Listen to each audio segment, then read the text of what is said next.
Brooklyn Independent Television. The national recession seems to be hanging on and hanging over our heads. Real estate and business growth are both affected. These two sectors meet on the street at the retail level, where we all go shopping. To bring us up to date on what's happening in Brooklyn, we welcome Lori Raphael, Director of Real Estate and Development for the Brooklyn Chamber of Commerce. Welcome, Lori. Thank you, Randy. So tell us about retail in Brooklyn and how it's changed over the last couple of years. Well, for one thing, national retailers have discovered Brooklyn. There have been fallacies on the part of some of the retailers that there was a lack of money to spend in Brooklyn, that there was a lack of space to run a physical plant the way they were used to in a more suburban market. And yet, when the stores open, they are successful here. And we are seeing national retailers coming in. We have IKEA and Costco and BJ's. It's really exciting to see that Barney's has signed a lease downtown on the same block as Urban Outfitters. We've got an Aeropostale and an H&M coming up on the Fulton Mall, right across the street from where the new City Point project will be. Is it just that Brooklyn has always been under-retailed? Is it that incomes are rising in Brooklyn, or what do you attribute a lot of that to? I think that Brooklyn has always been under-retailed, and people have left Brooklyn to spend money where they have needed to. I think that the retailers know this now, and the ones who have come in early on this trend have found, for example, that Target's downtown location has its highest per square foot sales in the nation. If Target can pull it off, everybody wants in on that action. And I think IKEA as well. I have some experience with IKEA, and I think it's the third largest store now in terms of gross profits. So what about the mom and pops, though? Brooklyn has always been home to the small retailer, to the neighborhood retail. What's been the trends in terms of the local retail?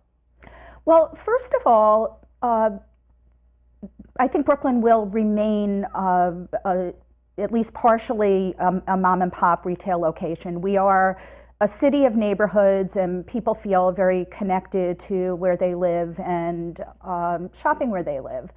That said, the recession has taken its toll.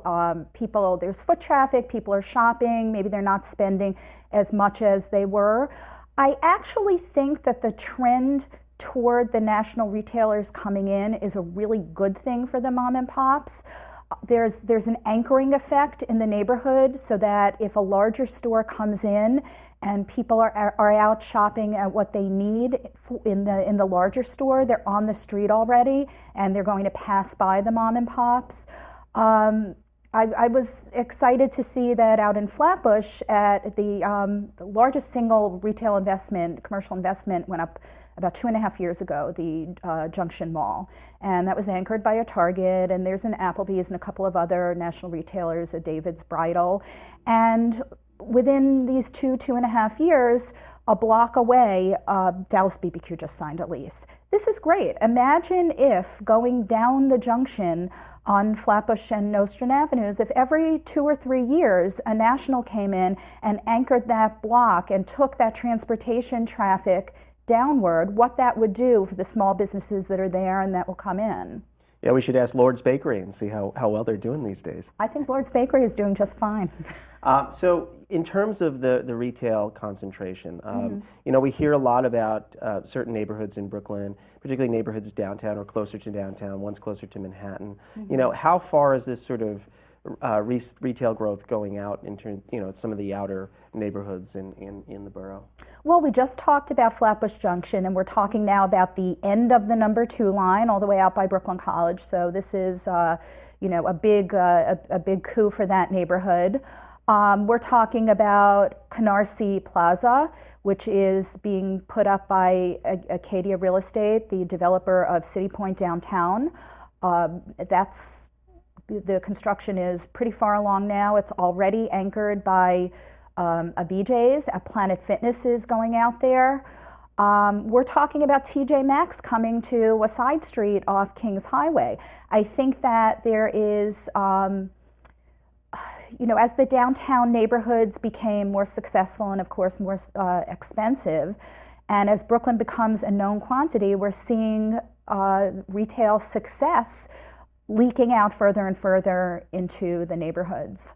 Of course, the Gateway project was a huge success for Southern Brooklyn as well. Was a huge success, and was it's amazing there was nothing there sooner. You've got the Spring Creek Starrett Towers. You're right off the Bell Parkway.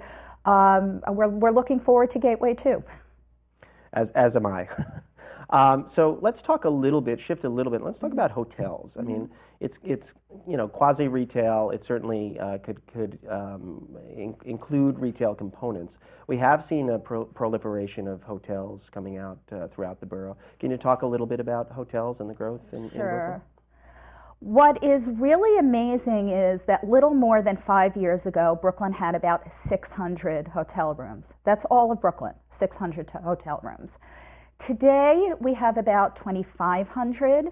We've got maybe between 800 and 900 in active construction right now, and about another 800 rooms that have been in the planning stages and are probably somewhat stalled for economic reasons and financing during this downturn. Most of the major hotel owners are chamber members, so we have great relationships with them, and we know how they're doing, and we know what niches that they're filling, and they're happy, and there's been room for all of them. What are some of the niches that? Some of the niches are, and remember, the hotels are really spreading out. I mean, we're talking about not only downtown, we're talking about Gowanus and Sheepshead Bay and Bed-Stuy, and there's a lot of different reasons and demographics for why you might stay in a hotel in Brooklyn. We don't live in sprawling suburban homes here. Family and friends visit, and we don't necessarily have anywhere to put them with privacy. The hotels in Brooklyn certainly are less expensive by price point than Manhattan, and they're near home, and it makes sense for family and friends to stay there. We are a college town. We have a lot of universities right here. Parents are visiting. We are a tourism destination now. We have world-class museums. We have shows. We have great dining and entertainment opportunities.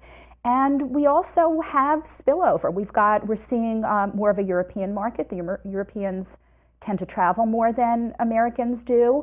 And our hotel owners are finding that staying in a neighborhood, as long as you're on transportation and you're clean and you're comfortable, is fine.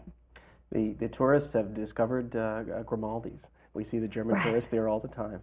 Well, this is great information, and it does seem that Brooklyn retail is still going strong and continues to grow. So thank you for your insights, Lori.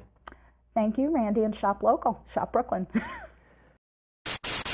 Watch this and other Brooklyn Independent Television episodes online at brickartsmedia.org/BIT.